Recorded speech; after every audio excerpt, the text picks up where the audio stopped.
संग्राम जगताप यांच्या जातीवाचक विधानांवरून राजकारण चांगलंच तापलंय आणि अशातच उपमुख्यमंत्री अजित पवारांनी बैठकीत नाराजी व्यक्त केली।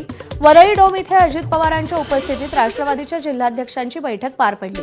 या बैठकीत आमदार संग्राम जगताप यांचं नाव न घेता अजित पवारांनी जातीवाचक वक्तव्यावरून नाराजी व्यक्त केली।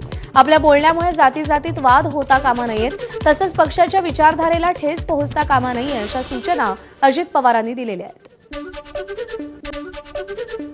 त्याच्या संदर्भामध्ये आम्ही नोटीस त्याला काढली।